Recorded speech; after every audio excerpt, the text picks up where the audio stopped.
Welcome my YouTube channel, Stoic Powerful Habits. Asterisk, ladies and gentlemen.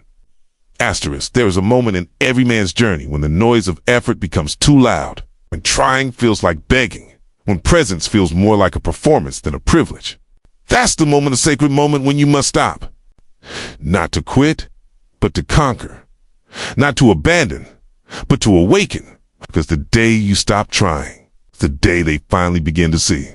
You spent so long trying to prove your value, texting first, explaining your worth, showing up when no one asked how far you came. You kept trying. But there's a fine line between loyalty and self-betrayal, a fine line between showing up and shrinking down. You crossed it, didn't you? But understand, this stoicism teaches us that value is self-evident. It doesn't shout, it doesn't chase. It simply is. And when you stop trying, when you fall back into your center, something strange happens. The same people who were deaf to your presence become haunted by your absence. You see, trying too hard creates imbalance. It's like overwatering a flower, it drowns. You gave them too much. Your time, your emotion, your spirit. You gave freely, thinking love and effort were the same. They are not. A love flows, effort fights. And the more you fought, the more they fled. So stop. Not out of resentment, but out of realization. Because the day you stop trying is the day your soul begins to speak in its native tongues. Stillness. Stillness is not laziness. It is alignment. A still man is not a stagnant man. He is a storm that chose to be calm. That kind of man you cannot ignore. The Stoics didn't waste words convincing others of their path. They walked it quietly, disciplined, unshaken. Because when your energy is reclaimed, your presence becomes undeniable. And you who once overgave begin. Get to understand the beauty of underdash explaining. She wonders why you've gone silent. They ask why you've become distant. You smile, not with arrogance, but with peace. Because you realize your worth doesn't require applause to exist. It doesn't need permission to be powerful. It just is. The irony, the second you stopped giving them all of you, they started craving pieces of you. Why? Because people don't value what they always have access to. Familiarity breeds blindness. When you were always available, you were invisible. Now that you're absent, you're a mystery. They remember how your presence once felt like peace. Now they remember the gravity of your energy. But you've changed. Now, you don't move from validation. You move from vision. You don't speak to be heard. You speak to be understood. You don't chase love, you embody it. Your habits shift too. You rise early not to impress, but to prepare. You train not to be admired, but to be aligned. You study not to look wise, but to become wise. This is power. Quiet, stoic, unshakable. So when they come back, and some will be still, don't punish, don't perform. Just exist in the power of who you've become. Some will realize your worth too late, and that's okay. You didn't grow to prove them wrong. You grew because your soul deserves better. And if they ask, why did you change? You say nothing. You let your energy speak. Because the day you stop trying, it's the day they realize your worth. But by then, you're no longer waiting for their realization. You've already become the man they never thought you could become without saying a word. Welcome to your stoic rebirth. Let your absence echo. Let your silence teach. Let your energy lead. And above all, never beg to be seen. Because a man who sees himself clearly never needs the world to validate his reflection. Asterisk. There comes a moment in a man's life when he realizes that all the energy he's been offering to the world was never lost, it was merely misdirected. We are not meant to pour ourselves endlessly into the external, hoping for a return that never comes. We are not here to chase shadows, to beg for light from hands that have never known how to hold it. The secret lies not in doing more, but in Withdrawing, retracting the force of your attention from what is unworthy of it and drawing it back into yourself. For it is attention that creates, attention that nourishes, and attention that gives life its flavor and direction. When you stop trying, when you no longer chase, it is not the world that changes, it is you. And because you have changed, the world must reflect this shift. The law is simple. Whatever you persistently give your attention to, you animate. The woman you chase becomes the woman who flees. The friend you overpersuade becomes the one who stops listening. The opportunities you beg for become doors sealed shut. But the moment you reclaim your awareness, you withdraw your magic from their image, and the enchantment ends. They fill the void, not because you punished them, but because you returned to your own throne. What man often fails to grasp is that effort aimed outward is a signal of internal lack. Trying too hard to be seen, heard, loved, or understood is only evidence that he is not seen, heard, loved, or understood himself. Amen. The outer world can never complete what is fragmented within. You think that effort makes you noble? Amen. True. Nobility arises when you no longer hustle for a place in someone else's imagination. When you know who you are, the world can't help but bend to your knowing. You move from effort to essence, from trying to trusting, from grasping to glowing. This is not passivity, it's poise. When you place all your value in another's hands, you become a beggar to your own reflection. And yet, the second you pull your energy inward, a reversal occurs. The same people who overlooked your presence now feel haunted by it. But you must resist the temptation to reach again. Let them feel the ache of your absence. Let them stew in the silence where your voice once filled their world. Because your absence, when backed by true inner stillness, is not an empty space. It is an echo of your former presence magnified. A man who understands the weight of his attention does not waste it. He does not scroll through illusions seeking sustenance. He does not engage in conversations that unravel his integrity. He chooses deliberately where he places his gaze. For he knows what he looks at, he gives life to. And so he chooses to look within, not in the mirror of self-pity, but in the mirror of power, of truth, of sovereignty. There is no virtue in proving your value to those who are blind to it. Their blindness is not your burden.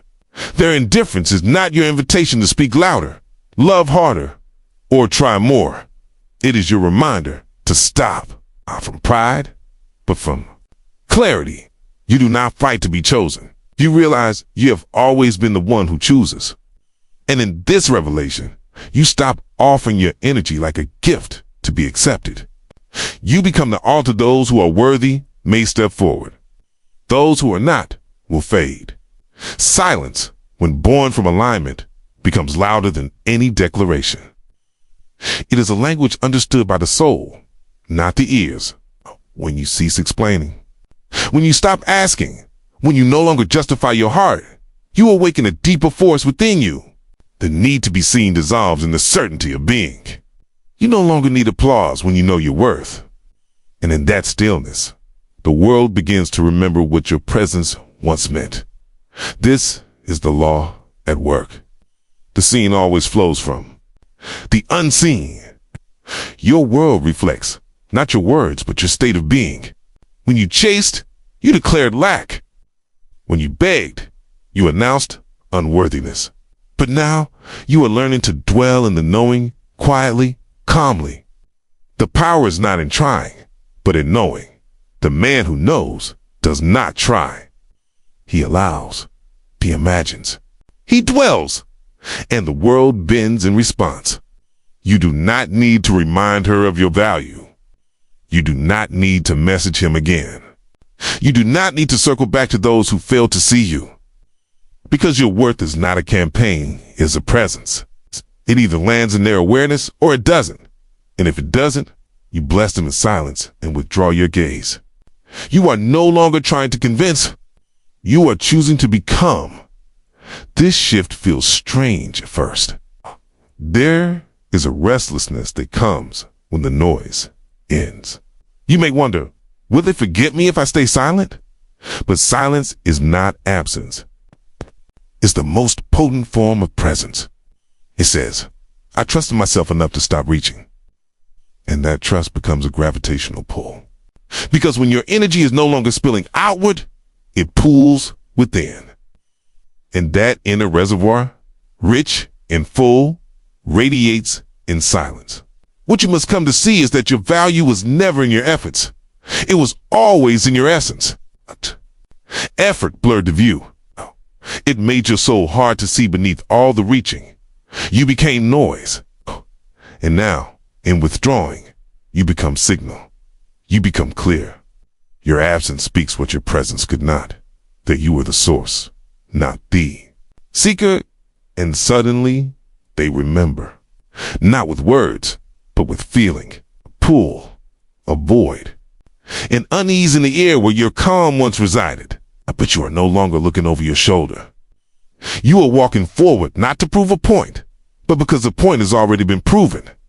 You are not trying. You are being. And in that, being, the world returns to you not because you needed to, but because you no longer do. So let the trying cease. Let the silence begin. Let the withdrawal speak. You do not need to be louder. You need to be truer. And the truth, when lived, never needs to be explained. Asterisk. Discipline is the architecture of your unseen kingdom. The moment a man learns to detach, not in rebellion, but in reverence, he begins to walk in his own authority. Detachment does not mean indifference. It is not the absence of care.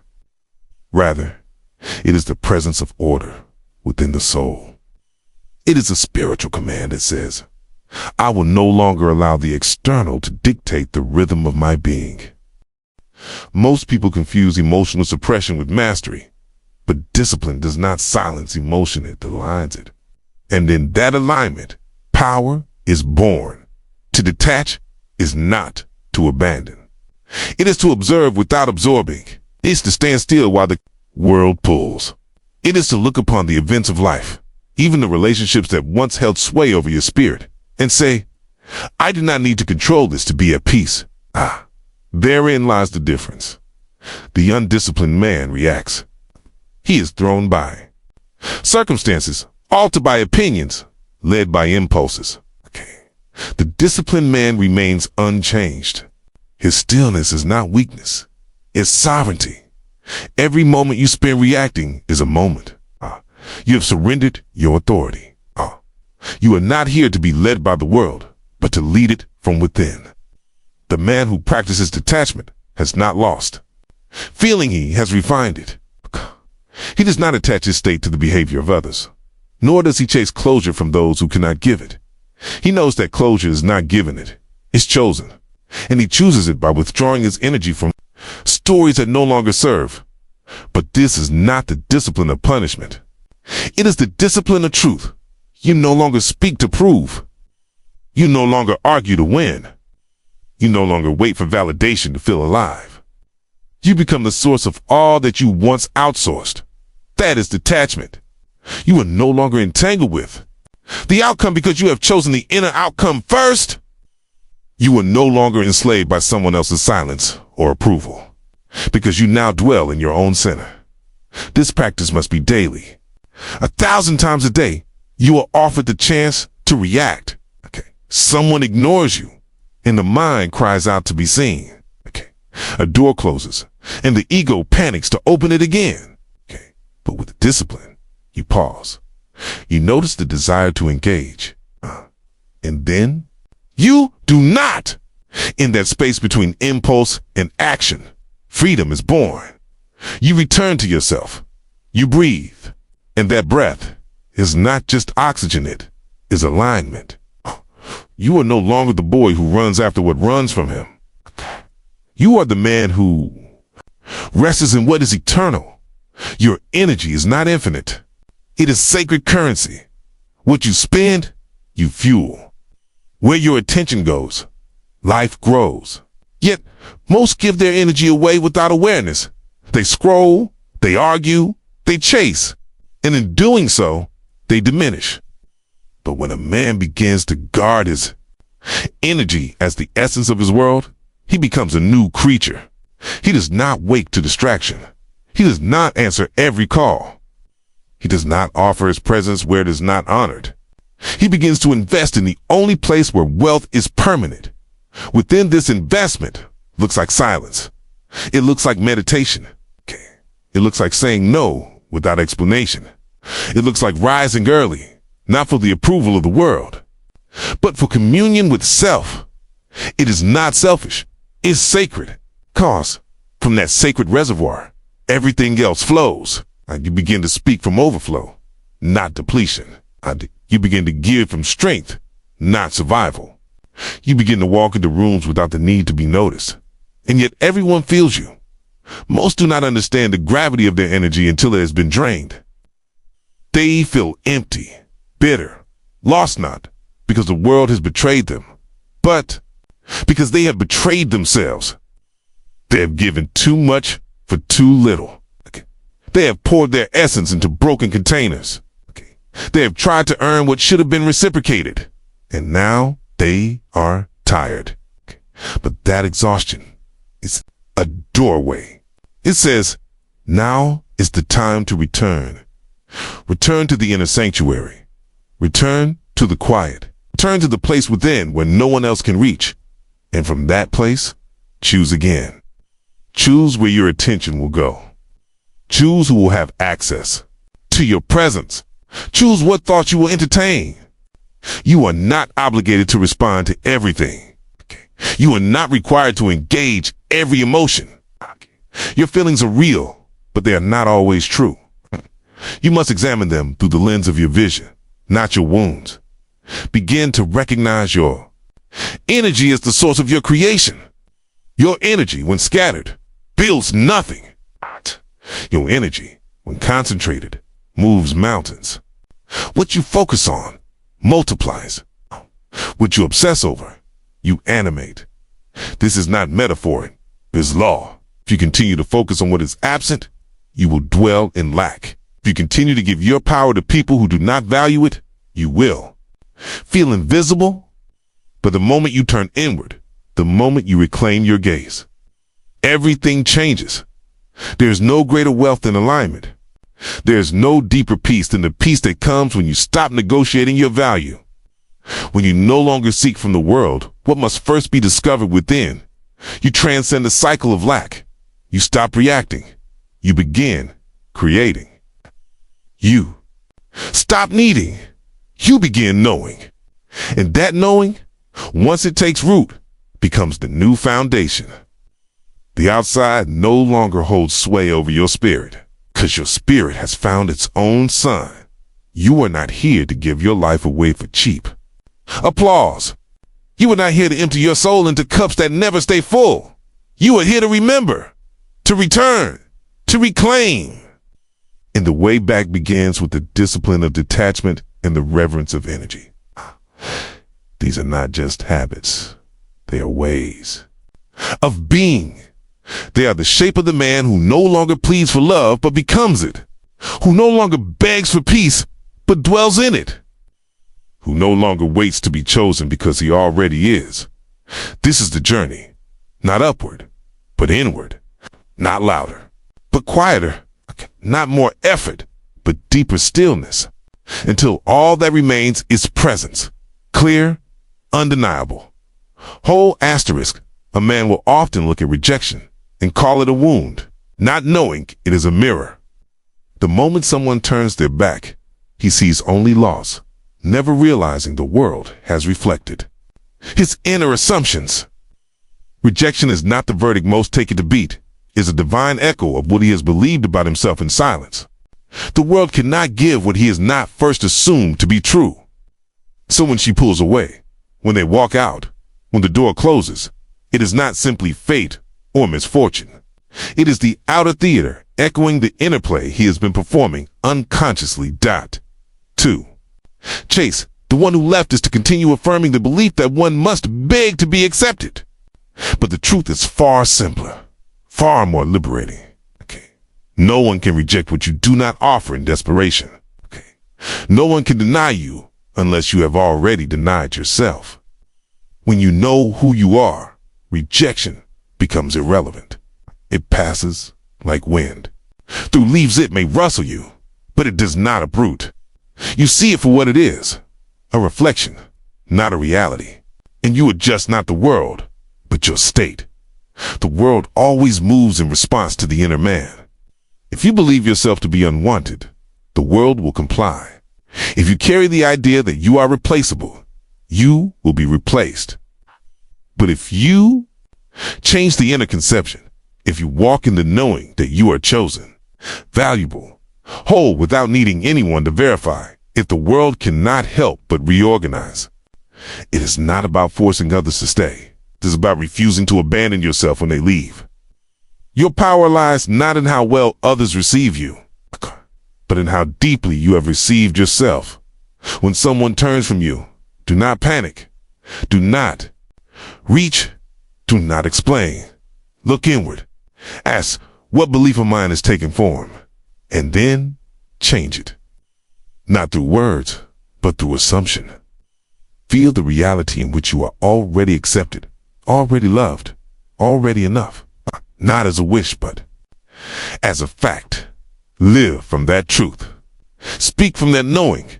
And what once seemed like rejection will dissolve, for it no longer finds resonance in you. Stillness, then, becomes your secret weapon. The man who is still is not defeated. He is not passive. He is not surrendering to loss. He is aligning. He is adjusting the image within so that the world without must bend. Act too soon. Out of fear, trying to fix what only needs to be imagined anew. But stillness is not inactivity. It's the purest form of creation. It is the refusal to act from the old state. It is the silent choosing of a new identity. To be still is to trust. It's not in circumstances, but in the law that governs them. You cannot expect the mirror to change before you do. The still man understands that haste is the language of lack. When you move in panic, you confirm your disbelief. When you reach for what is falling away, you declare yourself incomplete. But when you pause, when you step back, breathe, observe you, create space, and in that space, your new assumption takes root. This is the practice most avoid, because stillness requires faith in the unseen. It demands that you dwell in the end while the outer world still seems unchanged. But the one who can hold that pose, who can remain undisturbed in the face of contradiction, begins to shape the world without lifting a finger. For a state of consciousness becomes the blueprint, and all things must come to reflect it. Stillness is not the absence of movement, but the mastery of direction. You no longer move from fear, from craving, from lack. You move from vision, and until that vision is clear, you do not flinch. You sit with yourself. You detach from the world. Demands. You stop explaining, stop proving, stop convincing. You let the former identity dissolve without rushing to rebuild it. For in that space between what was and what will be, you are reborn. The man who is still becomes magnetic, not because he is doing anything, but because he is being. The world senses that he is no longer trying to earn a place. It senses he has already claimed it. This energy cannot be faked. It does not come from silence alone, but from the silence backed by assumption. If you sit still but assume rejection, your silence reeks of fear. But if you sit still and assume fullness, your silence radiates power. Let the stillness be your teacher. Let it show you how little you need to do to be seen. Let it strip away the habits of proving, of fixing, of reaching. Let it teach you how to dwell, how to feel the end without forcing the path. For it is in this stillness that the old man dies. The man who once needed approval, who chased validation, who begged for love, he is no more. In his place stands a man who knows. You will know this shift by the way you feel in solitude.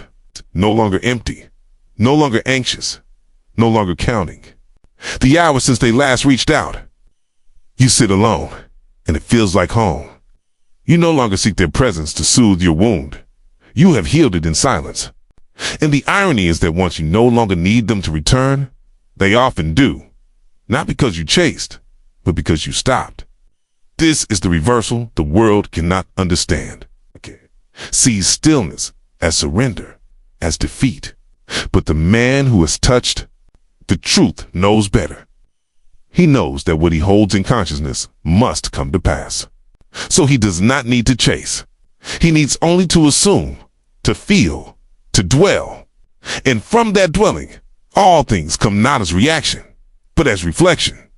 Rejection, then, was never the enemy. It was the signal. The invitation to look inward, to change the state, to become still. Stillness, too, was never weakness. It was the bridge, the gateway to the new. Together, they formed a path not walked by effort, but by awareness. A path not paved by proof, but by presence. A path that leads you back not to others, but to yourself.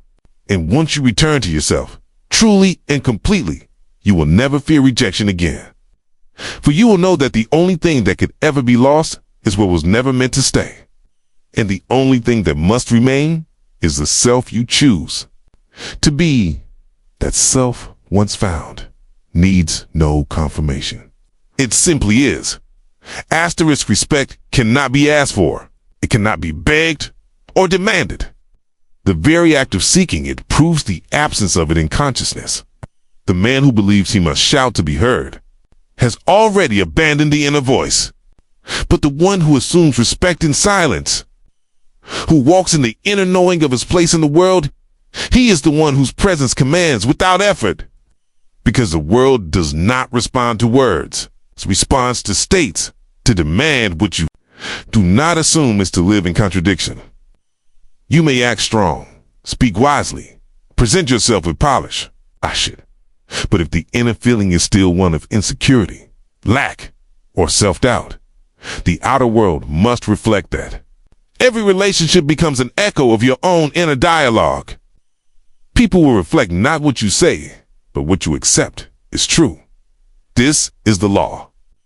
No matter how convincingly you perform, the vibration of your being cannot be masked. There is no need to convince others of your worth. The moment you seek to do so, you betray your own sense of value. The desire to explain yourself arises from the belief that your truth is not already enough, that someone outside must validate it. But when you begin to live from the assumption that your existence itself is sacred, complete, and self-contained, you will discover that the world bends not through assertion, but through alignment. Others feel your belief in yourself, not through volume, not through posture, but through presence. You cannot manufacture this. You can only dwell in it. The way others treat you is a direct mirror of how you treat yourself in the unseen places. If you tolerate disrespect in the quiet of your imagination, if you rehearse scenarios of being dismissed, ignored, or taken lightly, then you will animate those very experiences. But if you rise in the morning and assume the identity of one who is worthy, one who commands reverence, one who never doubts the value of his presence, then the world has no choice but to conform. This requires nothing from others. The work is done within. You are not waiting for them to see you. You are choosing to see yourself consistently and completely. That self-seeing becomes the root of all external reflection. You move differently. You speak with less urgency. You stop explaining your silence, your space, your standards. You no longer feel compelled to prove anything, for the proof lives in the inner conviction. Let them misunderstand you. Let them question your distance. You do not owe clarity to those who cannot perceive. You owe loyalty only to your vision. And your vision must include yourself as not as an egoic figure, but as a divine architect of your own experience. You are not here to be light. You are here to be whole. And wholeness does not chase understanding. It simply radiates. The ones who cannot see you now will one day see you differently. But by then, you will not be standing still. You will have evolved past the need for their recognition. That is the irony of presence. The more you retreat inward and solidify the truth of who you are, the more visible you become to the world. The ones who once overlooked you will feel your absence as weight, as silence too loud to ignore. And yet, you will not return for applause. You will remain aligned, unmoved, sovereign. Loyalty is not proven in presence, it's revealed in absence. When you step away, when you pull back your energy, your attention, your effort, that is when truth is unveiled. The people who valued only your availability will fade. The ones who felt entitled to your presence will begin to notice the space where your warmth once stood. But this is not revenge. This is revelation. Your absence is not a punishment, right? It's a test of resonance. What cannot survive without your constant maintenance was never grounded in true connection. The ones who truly see you will seek you, not from need, but from mutual recognition. Not because you demanded it, but because your energy left an imprint they cannot forget. But you do not wait for this. You do not pause your becoming for those who must lose you to know you. Step away, not to be missed, but to be met. Step away, not with malice, but with mastery. You are no longer chasing alignment. You are living in it. And from this new dwelling place, you no longer wonder who will return. You trust that only what matches your new frequency can remain. Everything else must fall away, not as a tragedy, but as a clearing. Do not seek to be remembered. Seek only to be real. God. The man who knows himself does not fear being forgotten. He knows that what is rooted in truth never fades. He does not perform. Wholeness, he inhabits it. And in doing so, he becomes unforgettable. Not through noise, but through vibration. Not through presence alone, but through the shape of his absence. The silent withdrawal of your energy is more potent than 1,000 explanations. It speaks in ways words never can. It teaches without effort. It reveals without force. When you withdraw, not out of offense, but out of recognition that your presence is sacred, you begin to attract only those who feel its weight, who honor its meaning, who respond not to your effort, but to your essence. Every man must learn the difference between being wanted for what he gives and being valued for what he is. The former is fleeting, the latter eternal. The only way to teach this difference is through departure. The only way to know who is real is to stop performing, to stop showing up out of obligation, to stop filling spaces that no longer nourish your spirit. In walking away, you teach the world how to approach you. In no longer trying to stay, you invite what must remain. Do not be afraid to become scarce. What is rare is revered. What is consistent without demand becomes invisible. You were never meant to be endlessly available, to always respond, to always explain. You were meant to hold presence like a flame warm, bright, yet untouchable to those who do not understand its heat. This is the way of one who is remembered. His origin no longer react to the absence of others. Observe your own. Let the world come into balance, not by pursuit, but by poise. Let loyalty rise, not from pressure, but from revelation. Let respect flow, not from effort, but from embodiment. And in your silence, let your presence multiply.